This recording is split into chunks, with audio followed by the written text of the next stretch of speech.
to YouTube. I don't know if it is. The hell was that? Press recording on that? Wow. No.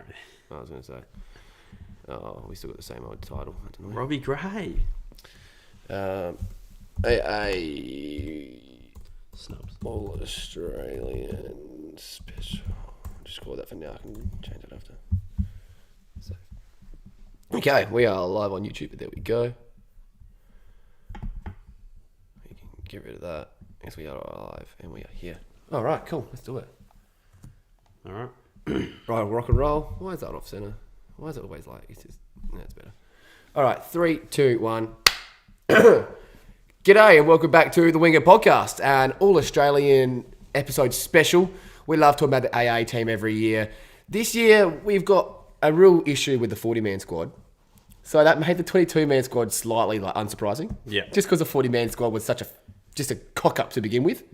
I think we were sort of accustomed to expecting the unexpected after they released that shocking squad. So That was terrible. We'll get into it a bit later about the ones we cannot stand from that for the 40-man and the 22. But straight off the bat, let's talk about what we liked with this squad. And there's one name we both wrote down pretty well straight away, and that was Tom Stewart. Yep. Missed a chunk of football in the middle of the year with his suspension, obviously, but too good of a player to not have made it, and I'm very, very happy he did. yeah, to be honest, I was starting to think that he wouldn't make it after the selectors were doing whatever they were doing. But he managed to sneak in the back pocket after missing those 4 games with the suspension from the Dion Prestia hit, and then obviously he missed a game earlier in the year with concussion as well. But I think they've done a pretty good job with selecting him in the team and sort of look past some of his shortcomings this year. So. 100%. Now, there wasn't a whole lot else we liked in this team, but one I liked just because we're giving him a chance, and Richmond had to have a player in there, I think, and that was Shea Bolton. I mean, he might be the most damaging player in the AFL on his day. I don't know of any other players in the whole entire league that can have back-to-back weeks pretty well, having 7+ shots on goal. Yeah. Like he had 5 goals, 4, then the next week it was like 4 goals, 5, or something stupid like that. Just pings on goal is unbelievable. He's an electric individual. He's a real game winner, and I feel like the AFL sort of really lacks that at the moment. We went through a phase of having those game winners constantly with people like Dustin Martin, Patrick Dangerfield, but at the moment we're in a little bit of a lull, and Shea Bolton, amongst other names in the team like Jeremy Cameron, are really those game winners who can really grab the game by the horns. So another thing that I liked was Mark Blicavs, having him in there. I was a big fan of that. Obviously, it's very hard to define him with one position. So interchange works perfect. Yeah, exactly right. Yeah, he's the perfect man to put on the interchange. He plays on the wing, in the ruck, forward, back, tagger.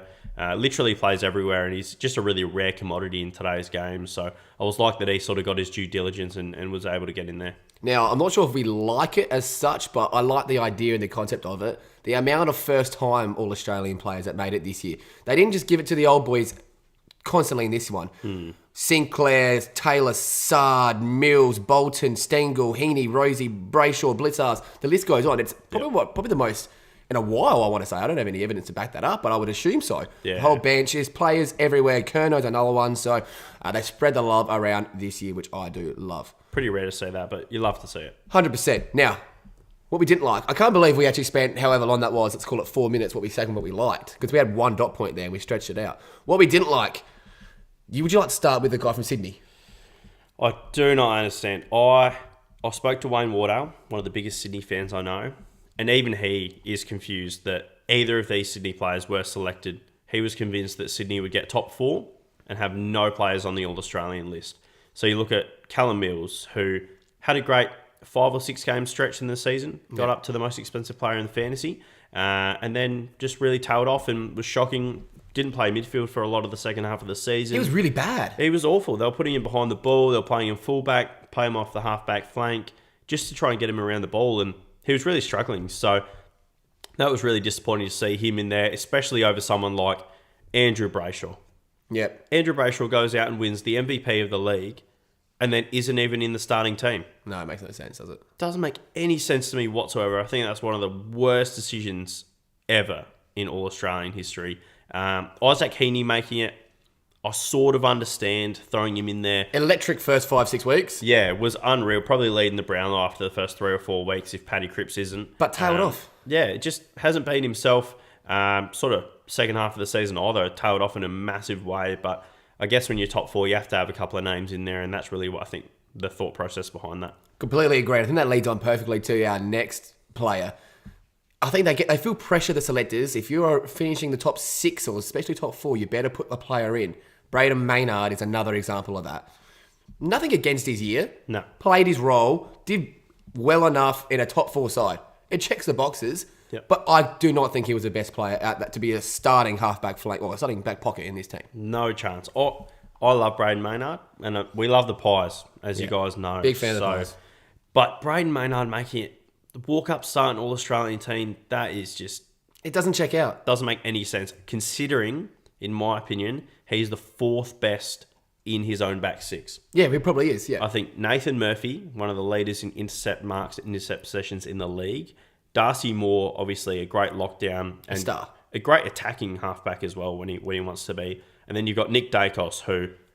How on earth did Nick Dacos not make this? We'll get onto that later, but I am baffled by that. Yeah, completely. Absolutely baffled. And yeah, so I feel like Braden Maynard, probably the 4th best defender in his team. Yep. And he's a great player, great lockdown. That medium-sized defender can go with bigs or smalls.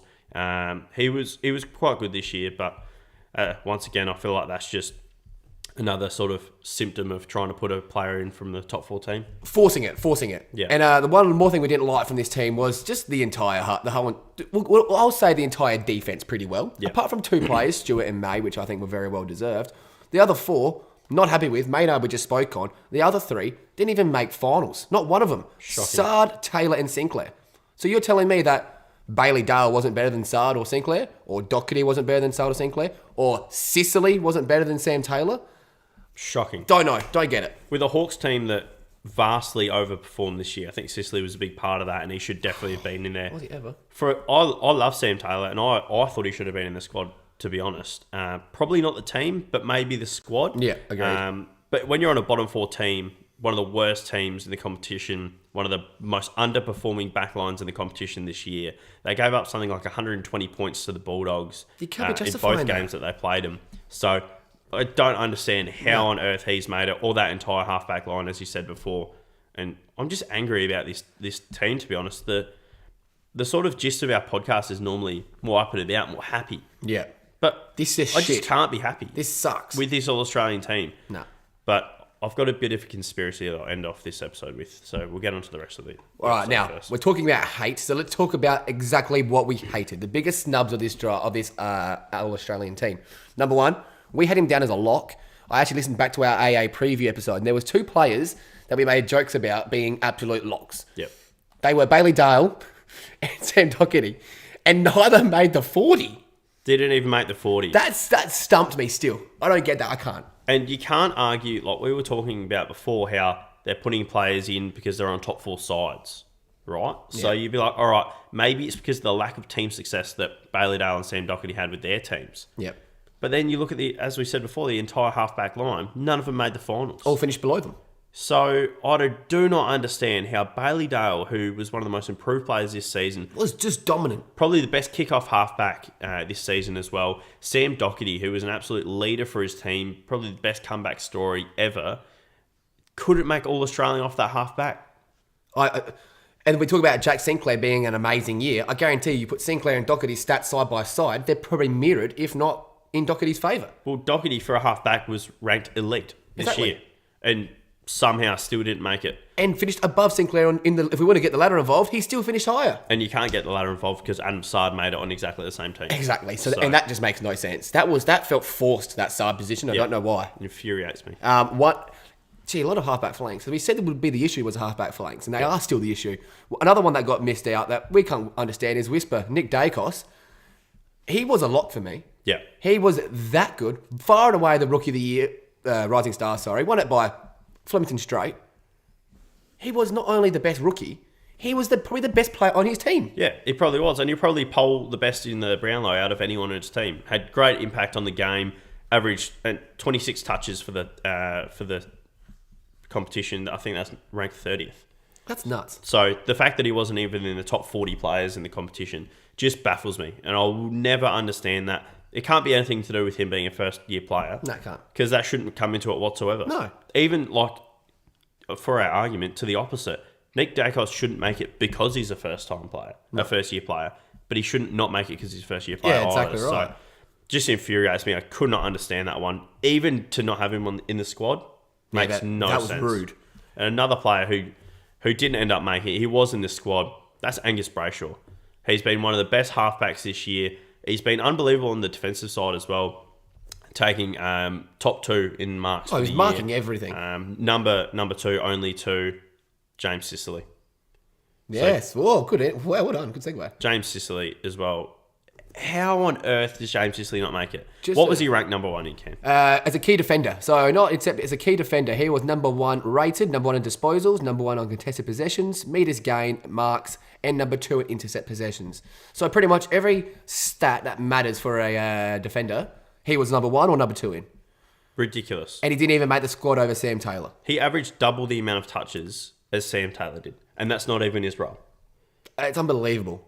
You Doesn't think that make last any game of the sense. year where he had 35 touches and was just so dominant, it's actually quite ridiculous he didn't make it. If you told me at the start of the year that James Sicily was number 1 in all of those stats and Hawthorn finished around the mark with Port Adelaide Yeah.